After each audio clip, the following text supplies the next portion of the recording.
Hello students, कैसे हैं आप सभी लोग। मैं हूं Pooja Singh and welcome back to my channel accounting master class and this is the 55 lecture on economics subject.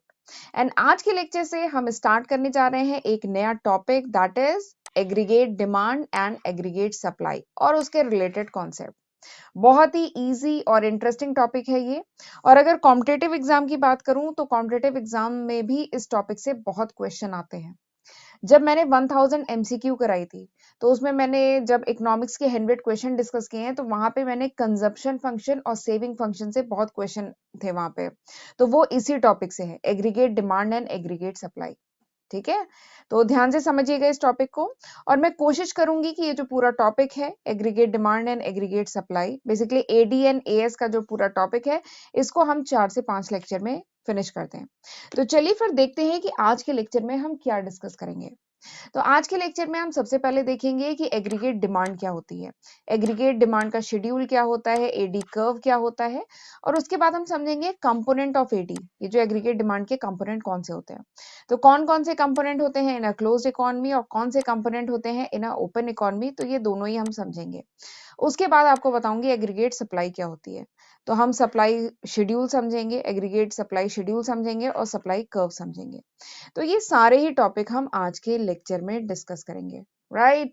और लेक्चर स्टार्ट करने से पहले मैं आप सबको थैंक यू कहना चाहती हूँ। Thank you so much. आप लोगों का बहुत सपोर्ट है मेरे चैनल पर। आप लोग ही मेरे वीडियोस को शेयर कर रहे हैं अपने फ्रेंड्स के साथ, जूनियर्स के साथ, और इसी वजह से मेरे साथ हर दिन नए स्टूडेंट जुड़ते जा रहे हैं।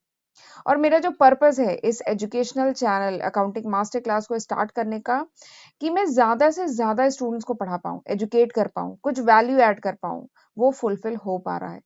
तो बस इसी तरीके से अपना सपोर्ट मेरे चैनल पे बनाए रखिएगा और मैं भी नए-नए टॉपिक्स, नए-नए सब्जेक्ट पे वीडियो लाती रहूँगी, राइट। और ये वो लिस्ट ऑफ सब्जेक्ट है जो आपको स्क्रीन पे दिख रही है। ये वो सब्जेक्ट हैं जो मैं आज की तारीख यानी जनवरी 2022 तक अपने चैनल पे अपलोड कर चुकी हूँ। ठीक है, तो ज़रूर एक बार मेरे चैनल पे प्लेलिस्ट में जाइएगा, होम पेज पे जाइएगा और वहाँ पे प्लेलिस्ट में ज़रूर इन वीडियोस की हेल्प से पढ़िएगा, देखिएगा इन वीडियोस को, कौन-कौन से टॉपिक मैंने कवर किए हैं और इन वीडियोस की हेल्प से पढ़िएगा, ठीक है? और ये आज की तारीख तक है, मतलब जनवरी 2022 तक है। अगर आप इसको फरवरी या मार्च में देख रहे हैं तो इसमें कुछ सब्जेक्ट और ऐड हो चुके होंगे, या आप 2023 में देख रहे हैं तो भी इसमें कुछ सब्जेक्ट ऐड हो चुके होंगे। ये आज की तारीख तक है।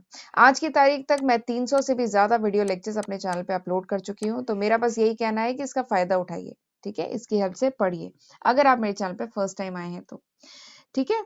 तो चलिए फिर बिना टाइम वेस्ट किए हम आज का लेक्चर स्टार्ट करते हैं। Aggregate demand. तो एग्रीगेट का क्या मतलब है? तो एग्रीगेट मतलब होता है ग्रुप, ठीक है? वो ग्रुप जो डिफरेंट टाइप के आइटम से मिलके बनता है, that is called aggregate, collective, ठीक है? अच्छा, ये एग्रीगेट डिमांड पढ़ने से पहले मैं आपको याद दिला दूं, हम लोगों ने माइक्रो इकोनॉमिक्स हम लोग पूरा फिनिश कर चुके हैं, जहां पर हमने डिमांड थ्योरी पढ़ी थी, ठीक है? बट वहां पे हमने इंडिविजुअल डिमांड की बात की थी, demand of particular good, particular service, उसकी बात की थी। बट यहाँ पे क्या है, कलेक्टिव, ठीक है? एग्रीगेट डिमांड की बात हो रही है और ये क्या है, मैक्रो इकोनॉमिक्स। ये मैक्रो इकोनॉमिक्स है। मैंने बताया था मैक्रो इकोनॉमिक्स में ए क्या है, एग्रीगेट की बात होती है यहाँ पे। वो हमने पढ़ा था माइक्रो इकोनॉमिक्स, माइक्रो इकोनॉमिक्स में इंडिविजुअल आइटम की बात होती है, तो वो माइक्रो इकोनॉमिक्स था, वहां पे हमने डिमांड थ्योरी पढ़ी थी, ठीक है? और ये है एग्रीगेट डिमांड, ये मैक्रो इकोनॉमिक्स का पार्ट है। तो एग्रीगेट डिमांड होती क्या है, एक बार देख लेते हैं। तो ये it is the sum total of expenditure that people are planned to incur on purchase of goods and services produced in an economy during the accounting year। तो एग्रीगेट डिमांड क्या है, ये वो सम टोटल होता है, उन खर्चों का सम टोटल होता है जो इकोनॉमी के जो लोग हैं प्लान कर रहे हैं, किस पे, on purchase of goods and services, ठीक है? गुड्स एंड सर्विसेज खरीदने के लिए जो भी खर्चा करने का प्लान कर रहे हैं, ठीक है? किसी इकोनॉमी में जो लोग प्लान कर रहे हैं उसी का जो सम टोटल होता है, दैट इज एग्रीगेट डिमांड। इसमें एक खास बात है, ड्यूरिंग एन अकाउंटिंग ईयर, ये जो डिमांड है या सप्लाई है, ड्यूरिंग एन अकाउंटिंग ईयर, किसी फाइनेंशियल ईयर में इसको कंप्यूट किया जाता है, कैलकुलेट किया जाता है, ठीक है? तो this is aggregate demand. And यहाँ पे corresponding eight different level of income, इसका मतलब अभी मैं बताऊंगी इसका क्या मतलब है। यानी हम डिमांड को मेजर करेंगे, ये जो एग्रीगेट डिमांड है इसको मेजर करेंगे corresponding to different level of income, यानी जब इनकम बढ़ती जाती है, ठीक है, तो कैसे कैसे एग्रीगेट डिमांड में वेरिएशन आता है, तो वो हम स्टडी के पर्पज से इस रेफरेंस में हम स्टडी करेंगे, ठीक है। तो एग्रीगेट डिमांड क्या है, ये है सम टोटल ऑफ एक्सपेंडिचर, ये पूरे खर्चों का सम है जो पीपल प्लान करते हैं for purchase of goods and services in any economy during the accounting year, किसी अकाउंटिंग ईयर में, ठीक है। This is aggregate demand. और इसको मेजर करने के लिए जब हम इनकम के रेफरेंस पे इसको मेजर करते हैं तो ये वही चीज यहाँ लिखी है, corresponding to different level of income, ठीक। This is aggregate demand. अब एग्रीगेट डिमांड से रिलेटेड कुछ खास बातें हैं जो मैं आपको क्लियर करना चाहती हूँ। पहली बात क्या है कि जो एग्रीगेट डिमांड है, ठीक है, it is not the demand of any particular goods या सर्विसेज। यहाँ पे एग्रीगेट है, ठीक है, यानी कलेक्टिव, ठीक है, ग्रुप है डिफरेंट आइटम का। एग्रीगेट डिमांड में हम ऑल गुड्स या सर्विसेज की डिमांड के बारे में बात करते हैं, किसी पर्टिकुलर गुड्स या सर्विसेज की बात नहीं करते हैं, ठीक है। ये बात समझ में आई। एग्रीगेट डिमांड है यानी यहाँ पे जो भी डिमांड है for all goods and services, यानी सारे गुड्स एंड सर्विसेज की क्या डिमांड है उसके बारे में बात करते हैं, ठीक है, पर्टिकुलर गुड्स या सर्विसेज की बात नहीं करते हैं। ये पहला पॉइंट। दूसरा पॉइंट क्या है कि एग्रीगेट डिमांड को जो मेजर करते हैं for particular financial year, particular accounting year के लिए इसे मेजर किया जाता है, ठीक है। तो याद करिए मैंने आपको एक कॉन्सेप्ट बताया था, flow concept and stock concept, याद आ रहा है? इस पे एक सेपरेट वीडियो है मेरी, फ्लो एंड स्टॉक कॉन्सेप्ट। तो बताइए aggregate demand is a flow concept और स्टॉक कॉन्सेप्ट, ये कौन सा कॉन्सेप्ट है? तो aggregate demand is a flow concept, ये फ्लो कॉन्सेप्ट है क्योंकि इसे मेजर किया जाता है during the particular accounting year, किसी पर्टिकुलर अकाउंटिंग ईयर में क्या फ्लो हुआ वो मेजर किया जाता है, at a particular point of time नहीं मेजर किया जाता। अगर at a particular point of time major किया जाता तो इसको स्टॉक कहते हैं, but it's a flow concept. तो ये ऑब्जेक्टिव क्वेश्चन में बहुत पूछा जाता है। तो एग्रीगेट डिमांड क्या है? इट्स अ फ्लो कॉन्सेप्ट, ये फ्लो कॉन्सेप्ट है। ये दूसरा इंपॉर्टेंट पॉइंट हुआ। तीसरा इंपॉर्टेंट पॉइंट जो है एग्रीगेट डिमांड के बारे में वो ये है कि जो एग्रीगेट डिमांड है इसको मेजर किया जा सकता है with reference to general price level. यानी एग्रीगेट डिमांड कैसे मेजर करती है? विद प्राइस लेवल, ऐसे भी मेजर कर सकते हैं इसको, या एग्रीगेट डिमांड कैसे वेरी करती है with relation to different level of income, यानी इनकम के साथ कैसे वेरी करती है, तो इसको ऐसे भी मेजर किया जा सकता है, ठीक है। तो यहाँ पर जो हम लोग पढ़ेंगे वो हम पढ़ेंगे aggregate demand related to different level of income. वही चीज यहाँ लिखी है कि एग्रीगेट डिमांड कैसे वेरी करती है डिफरेंट लेवल ऑफ इनकम, वो हम यहाँ पे स्टडी करेंगे, ठीक है। तो हम देखेंगे जैसे जैसे इनकम बढ़ती है एग्रीगेट डिमांड इंक्रीज होती है, there is a positive relationship between aggregate demand and income. खैर वो अभी मैं जब शेड्यूल और कर्व बताऊंगी तो वहां डिटेल में बताऊंगी आपको, ठीक है। फिर एक और इंपॉर्टेंट पॉइंट एग्रीगेट डिमांड के बारे में ये है कि एग्रीगेट डिमांड को हम कैसे एक्सप्रेस करते हैं? हम इसको एक्सप्रेस करते हैं कि what people wish to spend, यानी जो लोग हैं, किसी इकोनॉमी के जो लोग हैं वो कितना खर्चा करना चाहते हैं, what they plan to spend, what they wish to spend, ठीक है, at different level of income. यानी इनकम के डिफरेंट लेवल पे पीपल कितना विश करते हैं, क्या उनकी इच्छा है खर्च करने की, क्या उनका प्लान है खर्च करने का, ये इस तरीके से एग्रीगेट डिमांड को एक्सप्रेस किया जाता है, ठीक है। एक्चुअली में उन्होंने क्या स्पेंड किया ये नहीं मतलब ये नहीं, इसे मेजर भी नहीं कर सकते कि एक्चुअली में उन्हें कितना मेजर स्पेंड किया है, तो ये नहीं कंसीडर किया जाता है, ठीक है। तो ये 4 इंपॉर्टेंट पॉइंट है अबाउट एग्रीगेट डिमांड, ठीक। तो मुझे लगता है कि अब आपको एग्रीगेट डिमांड अच्छे समझ में आ गया है। एग्रीगेट डिमांड क्या है? ये सम टोटल है ऑफ एक्सपेंडिचर, ठीक है, कि किसी इकोनॉमी के जो लोग हैं टोटल कितना खर्चा करने का प्लान कर रहे हैं for purchasing the goods and services, goods and services को खरीदने के लिए कितना खर्चा करने का प्लान कर रहे हैं, उसका जो टोटल होता है that is aggregate demand during an accounting year, किसी अकाउंटिंग ईयर में, ठीक है, at different level of income, यानी डिफरेंट लेवल पे वो कितना खर्चा करने का सोच रहे हैं। तो दिस इज एग्रीगेट डिमांड।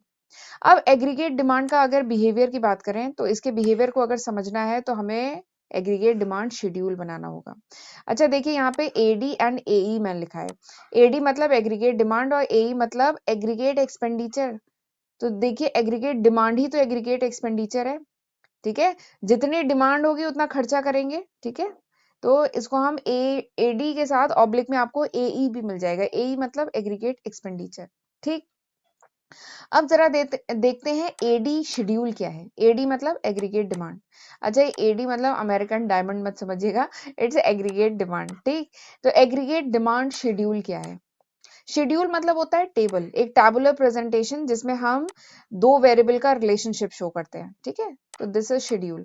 तो एडी शेड्यूल की बात करें तो एडी शेड्यूल क्या है? ये एक टेबल है जो शो करता है relationship of AD corresponding to different level of income, यानी डिफरेंट लेवल ऑफ इनकम पे कैसे कैसे एग्रीगेट डिमांड वेरी करती है उसका रिलेशनशिप शो करता है। ठीक है, ये वाई क्या है? वाई है इनकम, ये क्या है? एडी। एडी को हम एई भी कह सकते हैं, एग्रीगेट एक्सपेंडिचर, या पीई प्लान्ड एक्सपेंडिचर भी कह सकते हैं, कहते हैं मतलब। ठीक है, तो ये शेड्यूल है।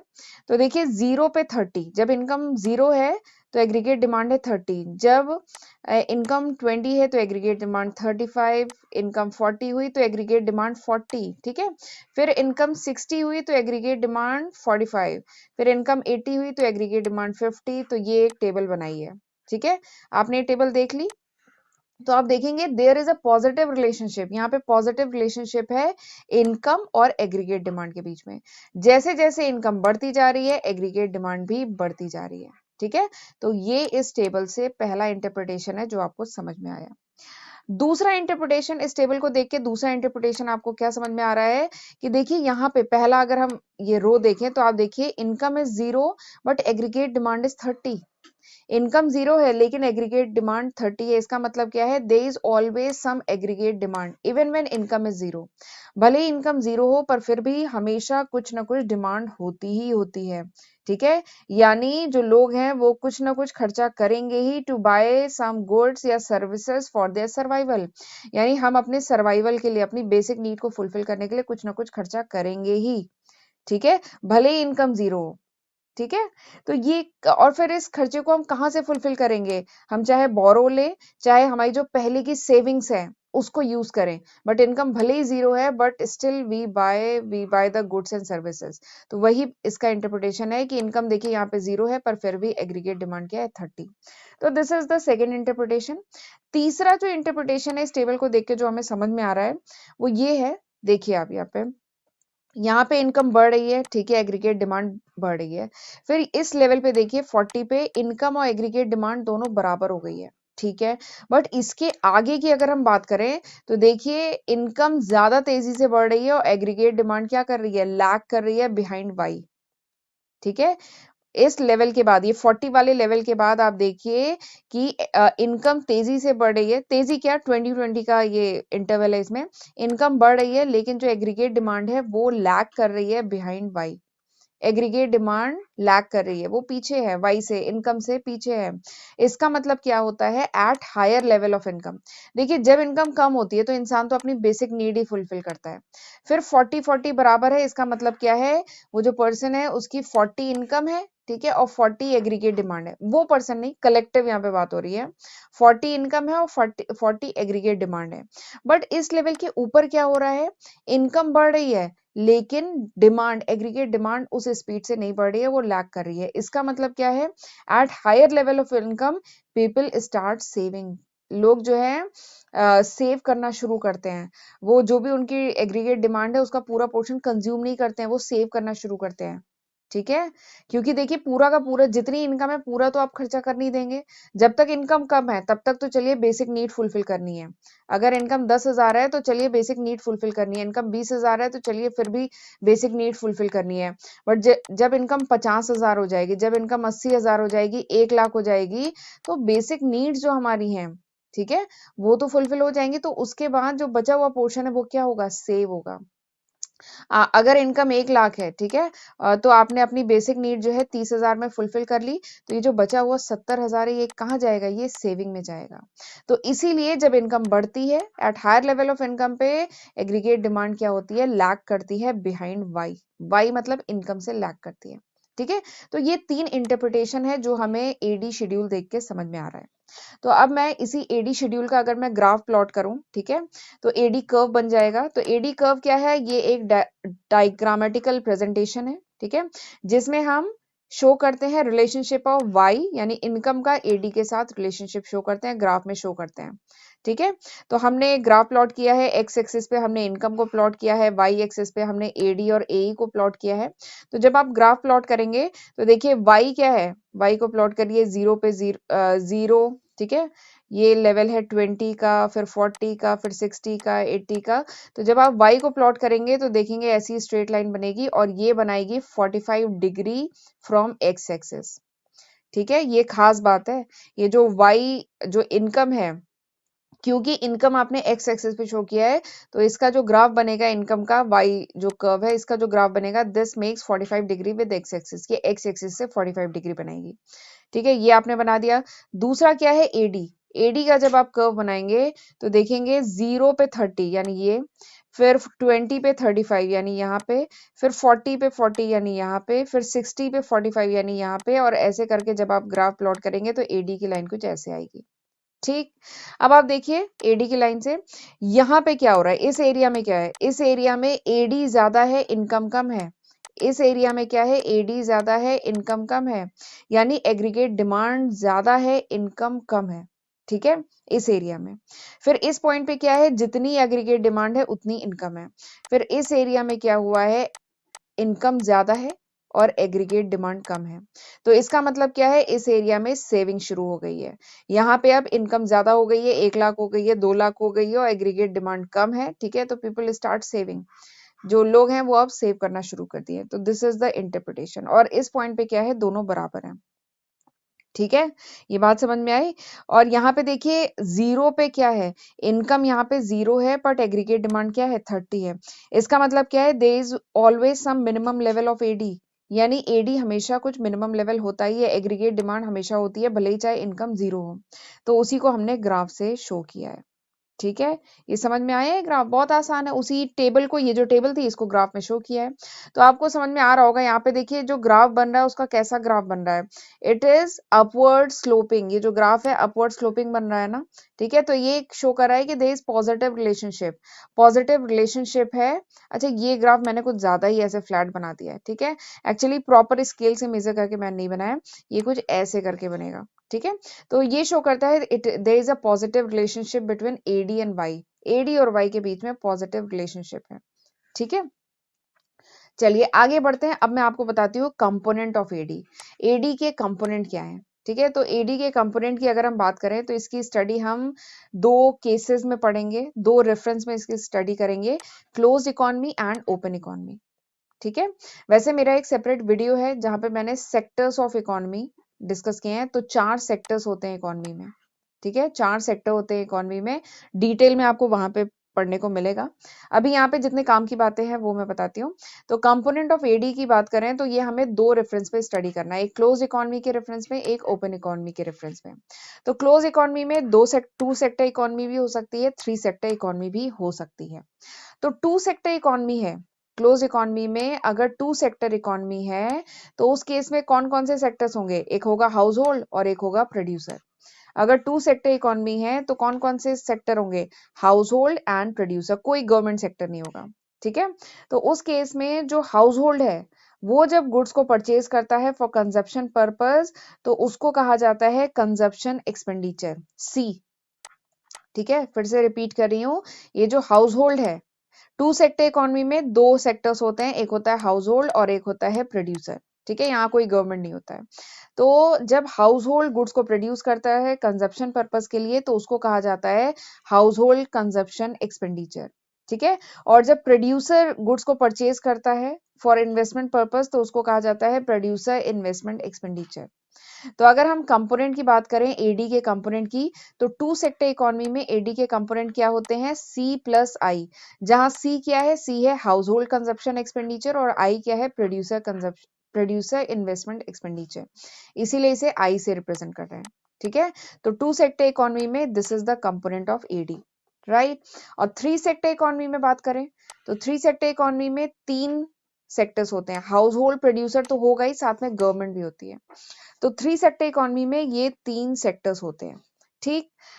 हाउस होल्ड तो आप जानते हैं, हाउस होल्ड का जो कंजप्शन है, ठीक है, वो क्या है, हाउस होल्ड कंजप्शन एक्सपेंडिचर, उसको हम सी से रिप्रेजेंट करेंगे।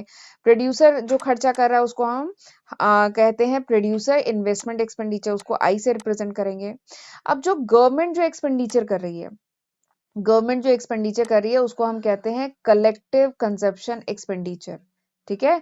गवर्नमेंट जो खर्चा कर रही है उसको हम कहते हैं कलेक्टिव इन्वेस्टमेंट एक्सपेंडिचर। ये देखिए मैं लिखा है कलेक्टिव कंजप्शन एक्सपेंडिचर, ठीक है। अब कलेक्टिव कंजप्शन एक्सपेंडिचर में दो चीजें आती हैं, एक आता है पब्लिक कंजप्शन एक्सपेंडिचर, एक आता है पब्लिक पब्लिक कंजप्शन एक्सपेंडिचर, ठीक है। यानी जब गवर्नमेंट पब्लिक के बिहाफ में खर्चा कर रही हो, ठीक है, पब्लिक के लिए कुछ कलेक्टिव गुड्स या सर्विसेज या कुछ क्लोथ्स या फूड आइटम खरीद रही हो, तो वो होता है पब्लिक कंजप्शन एक्सपेंडिचर। यानी पब्लिक के बिहाफ में सोसाइटी के लिए सामान अगर खरीद रही है तो वो होता है पब्लिक कंजप्शन एक्सपेंडिचर, ठीक है। और दूसरा होता है इन्वेस्टमेंट एक्सपेंडिचर। गवर्नमेंट का इन्वेस्टमेंट, ये जो लिखा है गवर्नमेंट का इन्वेस्टमेंट एक्सपेंडिचर, जब गवर्नमेंट कुछ इंफ्रास्ट्रक्चर पे खर्चा कर रही हो, जैसे कुछ रोड बना रही हो, डैम बना रही हो, ब्रिज बना रही हो, तो वो क्या है, गवर्नमेंट इन्वेस्टमेंट एक्सपेंडिचर। तो इन दोनों का जो सम होता है ना, उसको हम जी से रिप्रेजेंट करते हैं। गवर्नमेंट का public consumption expenditure and investment expenditure, ठीक है। इन दोनों का जो सम होता है उसको हम जी से रिप्रेजेंट करते हैं। तो अगर मैं बात करूं कंपोनेंट ऑफ एडी, एडी के कंपोनेंट की बात करूं थ्री सेक्टर इकोनॉमी में, तो वो क्या होता है, सी, यानी हाउस होल्ड के लिए सी, प्रोड्यूसर के लिए आई और गवर्नमेंट के लिए जी, ठीक है। और जी क्या है, जी इज द गवर्नमेंट एक्सपेंडिचर। जो दो चीजों का सम है, किसका किसका, पब्लिक कंजप्शन एक्सपेंडिचर और गवर्नमेंट का इन्वेस्टमेंट एक्सपेंडिचर, इन दोनों का सम है, ठीक। चलिए आगे बढ़ते हैं। अब हम पढ़ते हैं component of AD in open economy. Open economy में अगर हम बात करें कंपोनेंट ऑफ एडी के, तो ओपन इकोनॉमी में चार सेक्टर्स होते हैं। कौन कौन से, house hold, producer, government and rest of the world, ठीक है। ये चार सेक्टर होते हैं, house hold, producer, government and rest of the world. ये सब मैंने डिटेल में पढ़ाया है एक सेपरेट वीडियो में, जिसमें मैंने सेक्टर्स ऑफ इकोनॉमी डिस्कस किया है, ठीक है। अब रेस्ट ऑफ द वर्ल्ड आ गया है, तो रेस्ट ऑफ द वर्ल्ड आ गया है यानी एक्सपोर्ट इंपोर्ट आ गया है, ठीक है। तो एक्सपोर्ट से क्या होता है, एडी, डोमेस्टिक इकोनॉमी में एडी इंक्रीज करता है, एडी मतलब एग्रीगेट डिमांड इंक्रीज होती है एक्सपोर्ट से, ठीक है। और इंपोर्ट इसका जस्ट अपोजिट है, ये देखिए अपोजिट की स्पेलिंग गलत लिखी है, तो इंपोर्ट क्या है, इसका जस्ट अपोजिट है। तो अगर हम नेट एक्सपोर्ट की बात करें, तो नेट एक्सपोर्ट क्या है, export minus import. Net export क्या है, एक्सपोर्ट माइनस इंपोर्ट, ठीक है। तो अगर हम एग्रीगेट डिमांड के कंपोनेंट की बात करें ओपन इकोनॉमी में, तो वो क्या है, C plus I plus G plus export minus import, ठीक है। तो this is the component of AD in open economy, ठीक, यहां तक समझ में आया। चलिए आगे बढ़ते हैं, चलिए रिवाइज कर लेते हैं एक बार। तो कंपोनेंट ऑफ एडी हम दो रेफरेंस में हमने पढ़ा, close economy, open economy. Close economy में टू सेक्टर इकोनॉमी हो सकती है, थ्री सेक्टर इकोनॉमी हो सकती है। टू सेक्टर इकोनॉमी में कंपोनेंट क्या होंगे, सी प्लस आई। थ्री सेक्टर इकोनॉमी में कंपोनेंट क्या होंगे, सी प्लस आई प्लस जी। और ओपन इकोनॉमी में तो चार सेक्टर होते हैं, यानी सी plus I plus G plus x minus M, ठीक है। तो ये हो गए कंपोनेंट, बहुत आसानी से आपको समझ में आ गया। चलिए आगे बढ़ते हैं, अब मैं बात करती हूँ एग्रीगेट सप्लाई की। तो एग्रीगेट डिमांड तो हमने पढ़ लिया है, अब देखते हैं एग्रीगेट सप्लाई क्या है। तो aggregate supply basically aggregate production है, ठीक है। वो कलेक्टिव, वो ग्रुप ऑफ प्रोडक्शन है as plan by the producer during the accounting year. किसी अकाउंटिंग ईयर में जो प्रोड्यूसर है उसने जो भी प्लान किया है एग्रीगेट प्रोडक्शन का, उसी को कहा जाता है एग्रीगेट सप्लाई। तो ये बेसिकली फ्लो ऑफ गुड्स या सर्विसेज है किसी इकोनॉमी में during the accounting year. Aggregate supply क्या है, ये flow of goods and services, goods and services का फ्लो किसी इकोनॉमी में bye the producer during the accounting year, वही होता है एग्रीगेट सप्लाई। और एग्रीगेट सप्लाई भी क्या है, it's a flow concept, it's not an stock concept, ठीक है। ये क्या है, फ्लो कॉन्सेप्ट।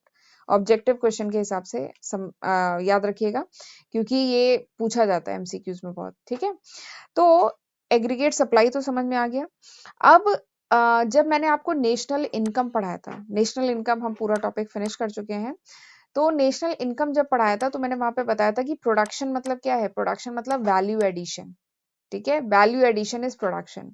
और वहां पे हमने डिस्कस किया था कि वैल्यू एडिशन या जो प्रोडक्शन है and income generation, both are same thing.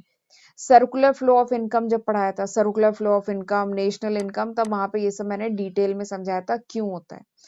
क्यों क्यों production and income generation are identical, क्यों सिमिलर होता है? तो एक बार अगर न समझ में आए तो एक बार वो उस वीडियो में आप डिटेल में समझ सकते हैं कि प्रोडक्शन, यहाँ पे मैं ये डायरेक्टली बता रही हूँ कि production and income generation are identical to each other, ये दोनों सेम होते हैं, आइडेंटिकल होते हैं। ठीक है, तो इसका मतलब क्या है? अगर ये आइडेंटिकल होते हैं तो इसका मतलब क्या है कि aggregate supply is the flow of income. अगर प्रोडक्शन, सप्लाई क्या है? Supply is aggregate production. अभी मैंने बताया सप्लाई क्या है? सप्लाई इज एग्रीगेट प्रोडक्शन जो प्लान कर रहा है प्रोड्यूसर किसी अकाउंटिंग ईयर में। ठीक है, तो प्रोडक्शन ही तो इनकम जनरेशन है। प्रोडक्शन क्या है? वही तो इनकम जनरेशन है। तो इसका मतलब क्या हुआ कि एग्रीगेट सप्लाई क्या है? This is equals to flow of income. Aggregate supply क्या है? This is equals to flow of income in the economy during the accounting year. ठीक है, तो ये बात समझ में आई।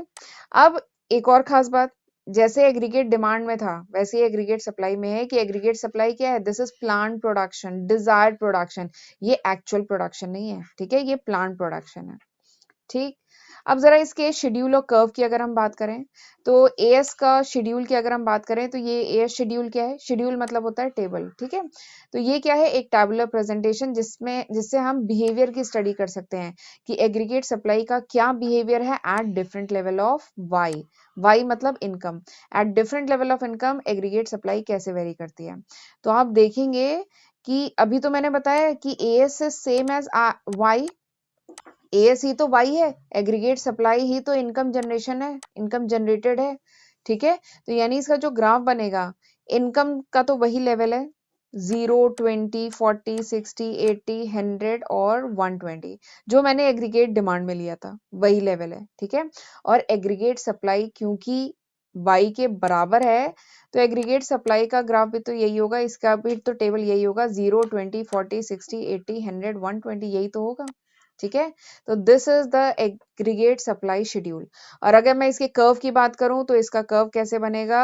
आप एक्स एक्सिस पे प्लॉट करेंगे इनकम, वाई एक्सिस पे प्लॉट करेंगे एग्रीगेट सप्लाई। ठीक है, और इसका कर्व बनाएगा 45 degree from x axis, 45 degree बनाएगा एक्स एक्सिस से। ठीक है, क्यों बनाएगा? क्योंकि 20 पे 20, 40 पे 40, 60 पे 60, 80 पे 80, 100 पे 100, आप इसे प्लॉट कर लीजिए, ये 45 डिग्री ही बनाएगा। ठीक है, तो this is the aggregate supply curve. ठीक है, तो ये था पूरा आज के लेक्चर का कंटेंट। आई होप आपको समझ में आ गया होगा। Aggregate demand, aggregate supply, component of AD, close economy में, ओपन इकोनॉमी में, तो ये सब समझना जरूरी है। अब अगले लेक्चर में हम इसके आगे पढ़ेंगे। अगले लेक्चर में आपको पढ़ाऊंगी कंजप्शन फंक्शन। ठीक है, कंजप्शन फंक्शन, फिर कंजप्शन फंक्शन का इक्वेशन क्या होता है, इसका कर्व कैसे बनता है जिसको सी लाइन कहते हैं, कंजप्शन फंक्शन का कर्व क्या होता है, स्लोप क्या है, एपीसी एमपीसी क्या है, एमपीसी कांस्टेंट है तो इसका क्या मतलब है, और इसके फंक्शन का इक्वेशन क्या है। तो ये सारी चीजें हम अगले लेक्चर 56 में पढ़ेंगे। और लेक्चर 57 में पढ़ाऊंगी सेविंग फंक्शन। पहले पढ़ेंगे कंजप्शन फंक्शन, फिर पढ़ेंगे सेविंग फंक्शन। ठीक है, और इसी के साथ हमारा कोशिश करूंगी कि हमारा जो पूरा टॉपिक है वो फिनिश हो जाए। ठीक है, तो चलिए फिर मिलते हैं अगले लेक्चर में। और अगर आज का लेक्चर आपको समझ में आया तो इस वीडियो को लाइक करना मत भूलिएगा। ठीक है, अगर आपने लाइक नहीं किया तो मतलब मैं समझूंगी कि आपको लेक्चर नहीं समझ में आया। तो नहीं समझ में आया तो वो भी मुझे कमेंट सेक्शन में जरूर बताइएगा, समझ में आया तो वो भी बताइएगा। ठीक है, चलिए फिर मिलते हैं अगले लेक्चर में, तब तक अपना ध्यान रखिएगा। God bless you.